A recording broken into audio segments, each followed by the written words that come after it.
Kumar, the founder and managing director of Language Lab Hilsa. Today I am before you with my new video which is based on voice. तो देखते हैं मेरे प्यारे बच्चों, हमने पिछले वीडियोज में चर्चा किया है वॉइस के कई पहलुओं पे, जिसमें वो अंतिम एस्पेक्ट, अंतिम पहलू जिससे मैंने चर्चा किया था वो था वॉइस से जुड़ा हुआ कुछ महत्वपूर्ण एवं रोचक तथ्य। और आज उसी पाठ को हम कंटिन्यू करेंगे। मेरे प्यारे बच्चों, हमने बताया था आपको पिछले वीडियो में कि जब भी हम एक वाक्य को एक्टिव से पैसिव में ट्रांसफॉर्म करना चाहते हैं, रूपांतरित करना चाहते हैं, तो उसके लिए हमें मुख्यतः 4 बिंदुओं पर चर्चा करनी होती है। पहला सब्जेक्ट, दूसरा ऑब्जेक्ट, तीसरा कॉम्प्लीमेंट और चौथा वर्ब। तो हमने पिछले वीडियो में आपको बताया था सब्जेक्ट क्या है, ऑब्जेक्ट क्या है, कॉम्प्लीमेंट क्या है और वर्ब क्या है। हमने बताया था पहले पॉइंट सब्जेक्ट के तहत वो संज्ञा या सर्वनाम जो किसी वाक्य में कार्य करता है या जिसके बारे में हम चर्चा करते हैं उसे कर्ता कहा जाता है। दूसरा पॉइंट था ऑब्जेक्ट, जहां मैंने आपको बताया था वो शब्द या शब्दों का समूह जिस पर क्रिया का फल पड़ता है या जो कर्ता के कार्य करने से प्रभावित होता है उसे ऑब्जेक्ट कहा जाता है, उसे कर्म कहा जाता है। हमने आगे बताया था कॉम्प्लीमेंट के बारे में, जहां हमने बताया था कि वह शब्द या शब्दों का समूह जो किसी भी वाक्य में अर्थ को स्पष्ट करता है, जो किसी भी वाक्य में सेंस को स्पष्ट करता है, उसे कॉम्प्लीमेंट कहा जाता है। और चौथा पार्ट था वर्ब, जहां मैंने बताया था कि वह शब्द जो किसी व्यक्ति की स्थिति, अवस्था, कार्य, व्यापार या व्यवसाय को दर्शाता है उसे क्रिया कहा जाता है। तो आज इसके आगे की चर्चा हम करेंगे। मेरे प्यारे बच्चों, हम जब भी किसी बात को एक्टिव से पैसिव में या पैसिव से एक्टिव में ट्रांसफॉर्म करते हैं, रूपांतरित करते हैं, तो हम एक कॉमन सेट्स ऑफ रूल्स, हम एक कॉमन सेट ऑफ रूल्स का प्रयोग करते हैं, यानी एक समान नियमों के समुच्चय का प्रयोग करते हैं। तो उसी को देखेंगे। उसमें पहला पॉइंट है the object of active becomes the subject of passive, यानी जो एक्टिव वाक्य का ऑब्जेक्ट होगा वो पैसिव में सब्जेक्ट हो जाता है। इसको आप शॉर्ट में कह सकते हैं ऑब्जेक्ट एज सब्जेक्ट। दूसरा पॉइंट है according to the subject of passive and the tense of active and auxiliary verb is used। यानी अगला पंक्ति में कहा गया है कि पैसिव के कर्ता के अनुसार तथा एक्टिव वाक्य टेंस के अनुसार सहायक क्रिया का प्रयोग किया जाता है। इसमें अगला पॉइंट देखेंगे,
तीसरा पॉइंट कहता है if the active sentence is in present simple tense, अगर एक्टिव वाक्य प्रेजेंट सिंपल टेंस का हो then and is are is used as an auxiliary verb, तब पैसिव वाक्य में एंड इज आर का प्रयोग करते हैं सहायक क्रिया के रूप में।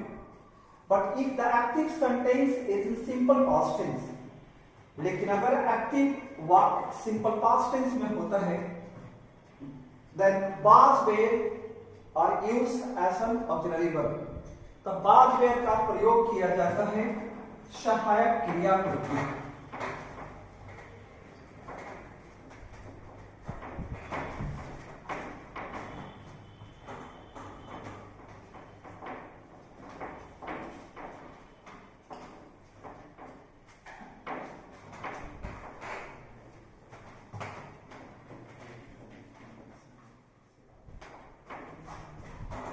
अब चलते हैं नेक्स्ट पॉइंट की तरफ।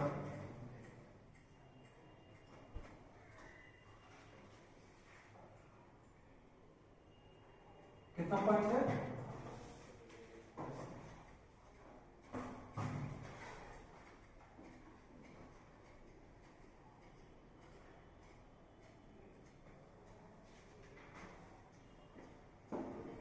Fourth point, if the active sentence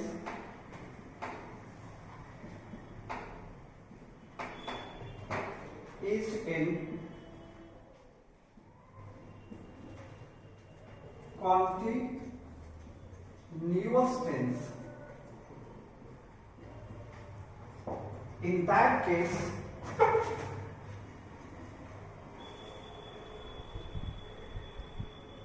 an auxiliary verb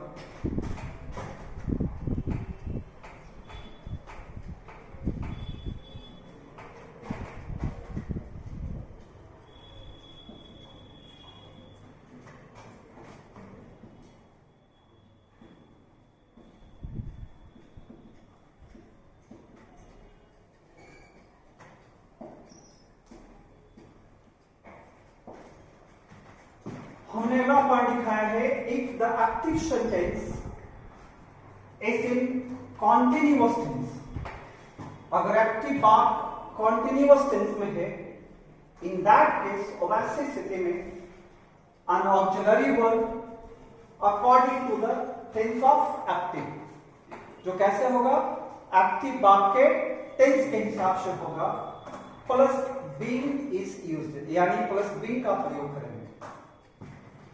कहने का तात्पर्य यह है, अगर एक्टिव बात प्रेजेंट कॉन्टिन्यूअस टेंस में है तो पैसिव वॉइस वाले बात में am is are plus being का प्रयोग करेंगे।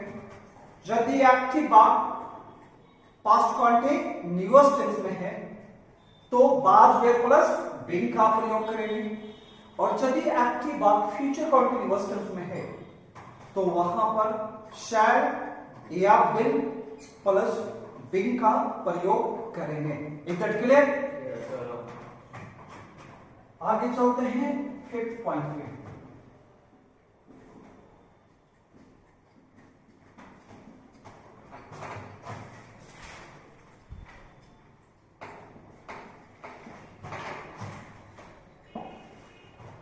If the active sentence is in perfect tense,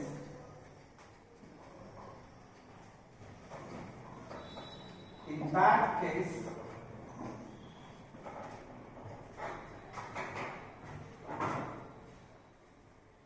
an auxiliary verb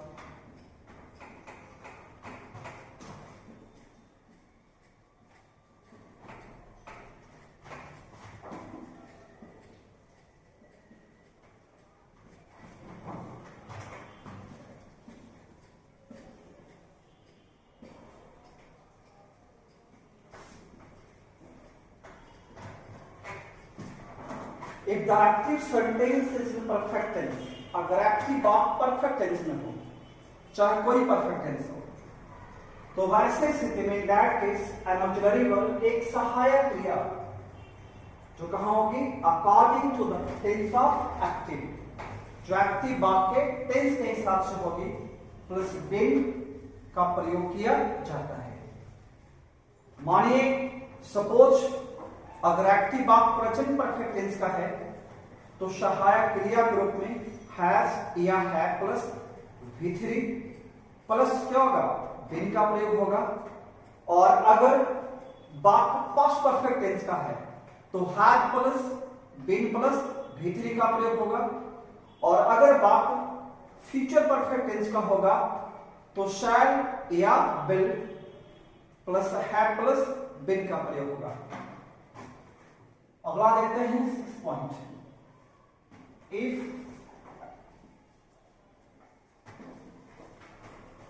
the active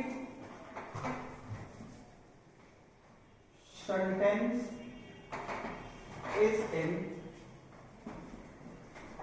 perfect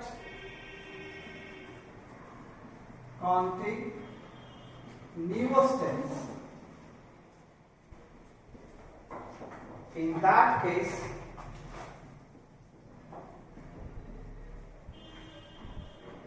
an auxiliary verb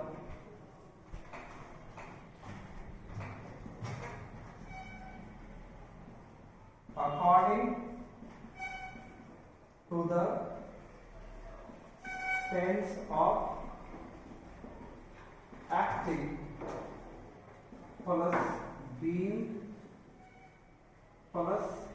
being is used। कहने का तात्पर्य यह है कि अगर एक्टिव बात परफेक्ट कॉन्टिन्यूअस टेंस में होता है तो वैसे स्थिति में सहायक क्रिया प्लस बीइंग का प्रयोग किया जाता है, और वो सहायक क्रिया निर्भर करेगी कहां, एक्टिव बात के टेंस के ऊपर। अगर एक्टिव बात प्रेजेंट परफेक्ट कॉन्टिन्यूअस टेंस में है तो हैज या have plus being plus V3 का प्रयोग करेंगे, right. If the active sentence is in past perfect tense, अगर एक्टिव बात पास्ट परफेक्ट टेंस का है तो वहां पे had plus being plus being plus V3 का प्रयोग करेंगे। और अगर बात future perfect tense perfect continuous tense का है तो वहां पे शैल या will plus had plus been plus being plus V4 का प्रयोग करेंगे। नेक्स्ट पॉइंट की ओर आते हैं।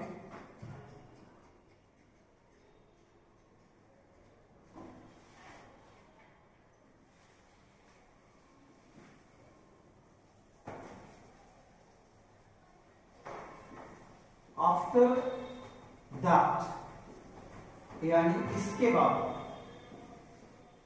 V3 इज यूज्ड, यानी इसके बाद क्रिया के तीसरे रूप का प्रयोग करेंगे। एक बात आप ध्यान रखेंगे, पैसिव वॉइस में हमेशा क्रिया का तीसरा रूप ही प्रयोग में लाया जाता है, राइट। देन आफ्टर, उसके बाद, then after that preposition Y is used। इसके बाद हम प्रीपोजिशन by का प्रयोग करते हैं। इधर clear? And the last ninth point is that after by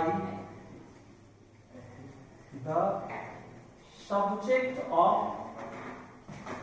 acting becomes the object or assent of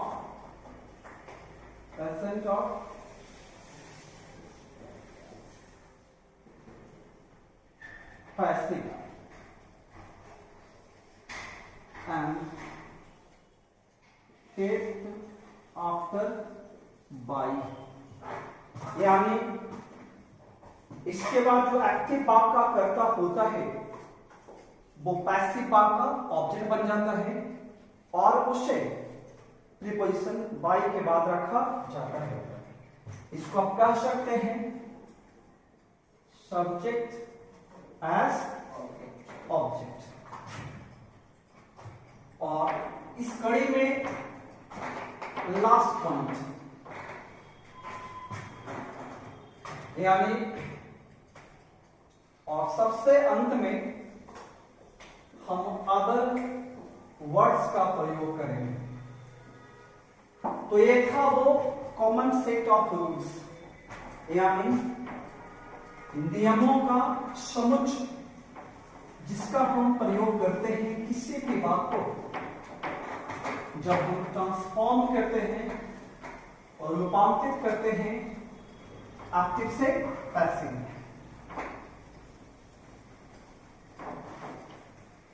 कुछ एग्जाम्पल देखिए तो चीजें आपको और स्पष्ट हो जाएगी और क्लियर हो जाएगी। देखिए पहला एग्जाम्पल हम देते हैं आपको प्रेजेंट सिंपल टेंस से। सीता कुक्स फूड, सीता खाना पकाती है। देखिए बात आपका प्रेजेंट सिंपल टेंस का वाक्य है। अभी जो हमने कॉमन सेट ऑफ रूल्स दिखाया है आपको, उसके हिसाब से इसका हम ट्रांसफॉर्मेशन करते हैं, पैसिव में रूपांतरित करते हैं। तो पहला पॉइंट क्या था? ऑब्जेक्ट है सब्जेक्ट, ऑब्जेक्ट है सब्जेक्ट, तो क्या होगा? फूड। दूसरा पॉइंट दिखाया गया था आपको कि according to the subject of passive voice, passive voice के कर्ता के अनुसार, right, and the sense of active voice an auxiliary verb is used। उसमें स्पष्ट किया हुआ है कि अगर बात प्रेजेंट सिंपल टेंस का होगा तो वर्ब रूप में क्या आएगा? एंड इज आर का प्रयोग देखा जाएगा। फूड इज, अब क्या आएगा उसका? क्रिया का तीसरा रूप, food is cooked bye Sita. Mohan wrote a letter. Mohan ने एक खत लिखा। अब गौर करें तो पाएंगे कि ये बात सिंपल पास्ट टेंस का है, राइट? कैसे बनाएंगे? तो ऑब्जेक्ट है सब्जेक्ट, तो क्या होगा? A letter. हमने लिखाया हो वहां पे कि अगर बात सिंपल पास्ट टेंस का होगा तो वर्ब ग्रुप में क्या होते हैं? वाज और वर का प्रयोग करेंगे। तो क्या हो जाएगा यहाँ पे? Letter was. अब क्या है? क्रिया का तीसरा रूप, राइट रोट रिटन। और letter was written by Mohan. Mohan के द्वारा एक खत लिखा गया। अब देखिए एक बात हम और लेते हैं पॉजिटिव इंडिफिनिट का। पीपल डू नॉट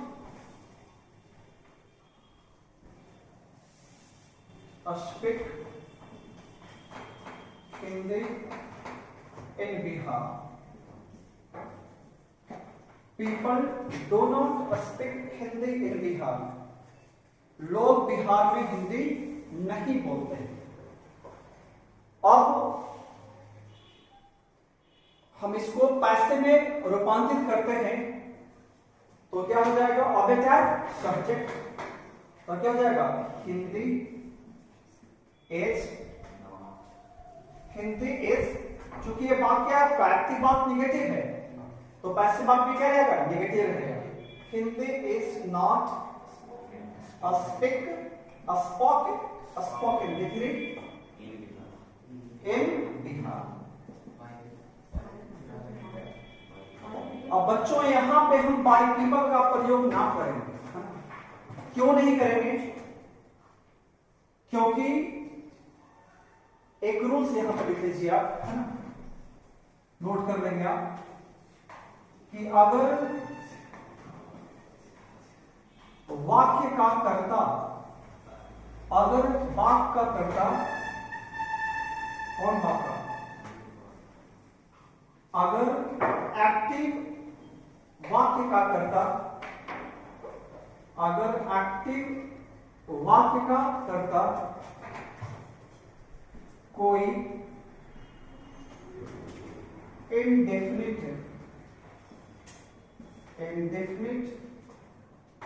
नाउन या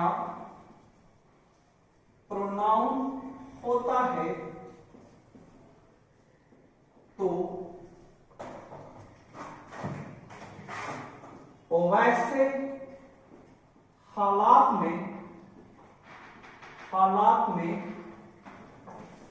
जब हम उस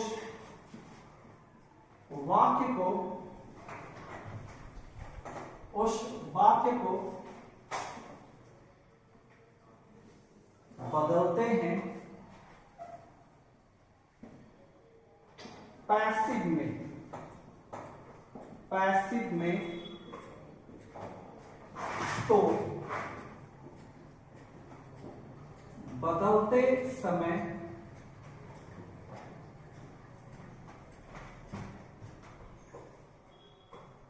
उस नाउन या प्रोनाउन को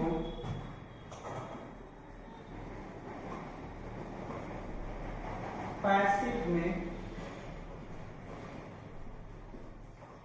एसेंट और ऑब्जेक्ट नहीं बनाया जाता है। यह एक बेहद ही महत्वपूर्ण रूल है और अक्सर इससे कॉम्पिटिटिव एग्जामिनेशंस में क्वेश्चंस पूछे जाते हैं। अगर आप तैयारी करते हैं बैंक का, रेलवे का, एसएससी का, तो इस नियम पे आप फोकस करेंगे। इसमें क्या लिखा है कि अगर एक्टिव वाक्य का कर्ता कोई इंडेफिनिट नाउन या प्रोनाउन होता है तो वैसे हालात में जब हम उस वाक्य को बदलते हैं पैसिव में तो बदलते समय उस नाउन या प्रोनाउन को पैसिव में एसेंट और ऑब्जेक्ट नहीं बनाया जाता है। बच्चों आप गौर से देखिए, जो यहां पे जो बात है people, people do not speak Hindi in Bihar. लोग बिहार में हिंदी नहीं बोलते हैं। कौन लोग हिंदी नहीं बोलते हैं? ये स्पष्ट नहीं है कि वो हिंदू हैं कि मुस्लिम हैं, सिख हैं कि ईसाई हैं। यानी ये दर्शाता है इंडेफिनिट नाउन, राइट। अतः हमने जब पैसिव बनाया इसका, Hindi is not spoken in Bihar, तो हमने इसे बाय पीपल नहीं किया, क्योंकि डूअर जो होता है, जो सब्जेक्ट होता है, वो पैसिव में असेंट के रूप में बदला नहीं जाता है। और अगर बदला जाता है तो यह ग्रामेटिकली गलत होता है। अतः जब भी आप कोई महत्वपूर्ण एग्जाम में बैठते हैं, एयरफोर्स हो, एनडीए हो, आर्मी हो, सीडीएस हो, एसएससी हो, बैंक हो, रेलवे हो, किसी में भी, तो इससे आप पैरेड वगैरह पूछता है, आप ध्यान रखें। देखिए एग्जाम्पल और लेते हैं।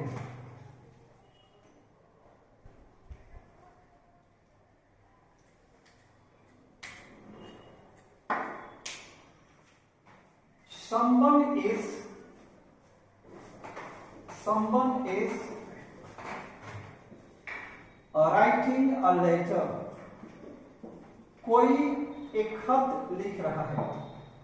बच्चा गौर से देखेंगे तो पाएंगे कि बात आपका प्रेजेंट कॉन्टिन्यूअस न्यूअस टेंस का है, लेकिन यहां पे जो करता है संबंध, इट इज इंडेफिनिट प्रोनाउन। ये क्या है? निश्चित, अनिश्चित सर्वनाम, अनिश्चयवाचक सर्वनाम है। अतः जब इसे पैसिव बनाएंगे तो ये पैसिव में ऑब्जेक्ट नहीं होगा। अर्थात क्या बनेगा? A letter is being written। हमने यहां पे is being का प्रयोग किया, तो ये बात कहां है? Present continuous tense. हमने बताया है कि अगर बात कहां होगा? कॉन्टिन्यूअस टेंस में, तो सहायक क्रिया करते हैं being का प्रयोग करेंगे। एक बात लेते हैं पास्ट कॉन्टिन्यूअस टेंस का।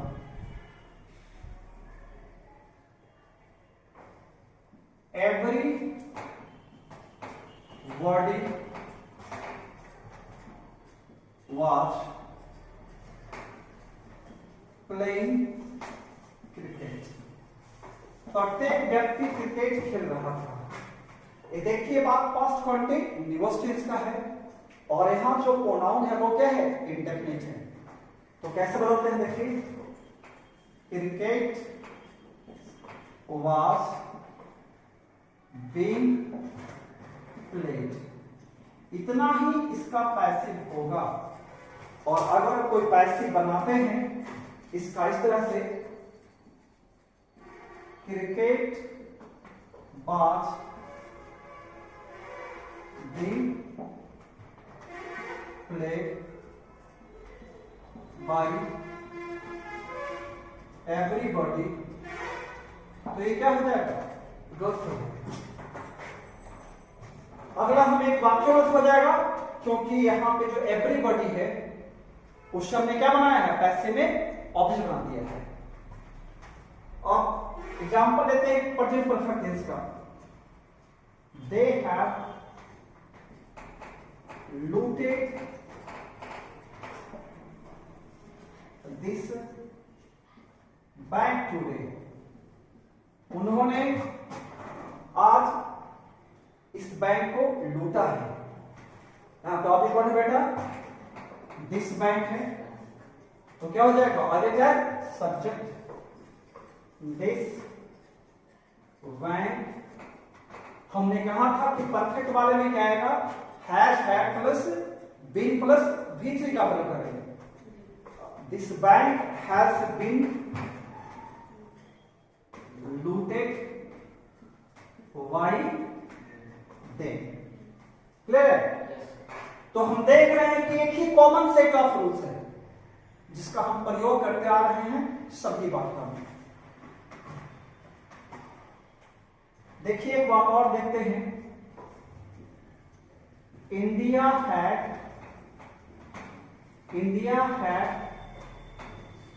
अटैक्ड पाकिस्तान। भारत पाकिस्तान पर हमला कर चुका था। बच्चों गौर से देखें तो पाएंगे बात पास्ट परफेक्ट टेंस का है। तो कैसे बनाएंगे? ऑब्जेक्ट है सब्जेक्ट, तो क्या होगा? पाकिस्तान हैड बीन, क्या हो जाएंगे? Attacked. Pakistan had been attacked by India.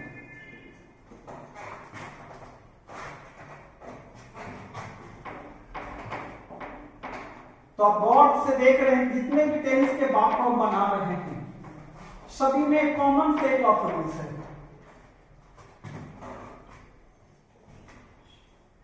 India has been facing terrorism since freedom। Bharat आजादी से आतंकवाद का सामना करता रहा है। गौर से देखें तो ये बात प्रेजेंट परफेक्ट कंटीन्यूअस टेंस है। जनरली ग्रामर की किताबों में इसका पैसिव ट्रांसफॉर्मेशन दिया नहीं जाता है, लेकिन इसको बनाया जा सकता है। देखिए बनाते हैं तो क्या करेंगे? वही रूल्स फिर लगाएंगे। ऑब्जेक्ट है सब्जेक्ट, तो क्या होगा? टेररिज्म। टेररिज्म यहाँ पे क्या है बेटा? सिंगुलर है, तो वर्ब क्या रहेगा? Has to has. Terrorism has. हमने कहा था कि परफेक्ट कंटीन्यूअस टेंस वाले वाक्य में क्या प्रयोग होंगे? बीन प्लस बीन का। Terrorism has been being faced by India। अब बच्चों देखिए यहां पे ये सिंस फ्रीडम अदर वर्ड है और ये बात के सबसे अंत में है। हमें कुछ नहीं करना है, इससे सबसे बात के अंत में क्या होता है? प्लेस कर देना है सिंस फ्रीडम। एक उदाहरण और देते हैं आपको हम पास्ट परफेक्ट कंटीन्यूअस टेंस का। इंडिया हैड बीन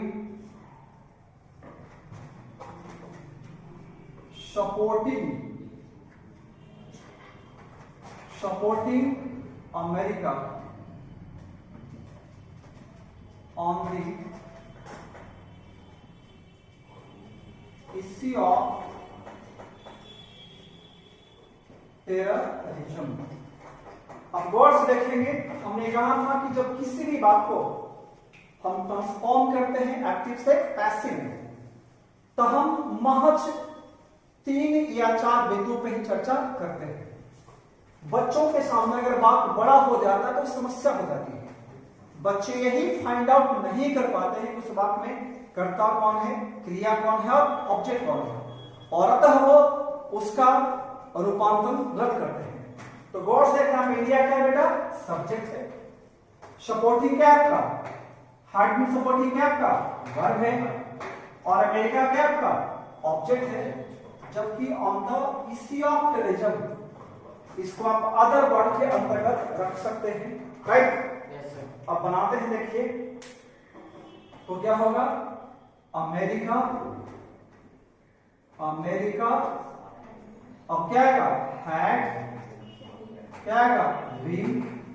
हम बताए थे कि परफेक्ट कंटीन्यूअस टेंस में बी प्लस क्या होते हैं? बीन होते हैं। America had been supported by India on the issue of terrorism. तो बच्चों आज के वीडियो में हमने देखा कि कैसे हम किसी भी बात को एक्टिव से पैसिव में ट्रांसफॉर्म करते हैं। जहां हमने बताया कि किसी भी बात को एक्टिव से पैसिव में ट्रांसफॉर्म करने के लिए हम एक कॉमन सेट ऑफ रूल्स का प्रयोग करते हैं। हमने टेंस के 8 फॉर्म्स का हमने यहां पे एक्टिव से पैसिव में ट्रांसफॉर्मेशन किया और आपने ये देखा कि हम एक कॉमन सेट ऑफ रूल्स का प्रयोग कर रहे हैं। यही प्रक्रिया आगे होगी फ्यूचर सिंपल वाले में, फ्यूचर कॉन्टिन्यूअस वाले में, फ्यूचर परफेक्ट वाले में और फ्यूचर परफेक्ट कॉन्टिन्यूअस वाले में। हम समझते हैं आपको आइडिया बन गई होगी कि कैसे हम किसी बात को एक्टिव से पैसिव में ट्रांसफॉर्म कर सकते हैं, चाहे वो बात किसी भी टेंस का क्यों न हो।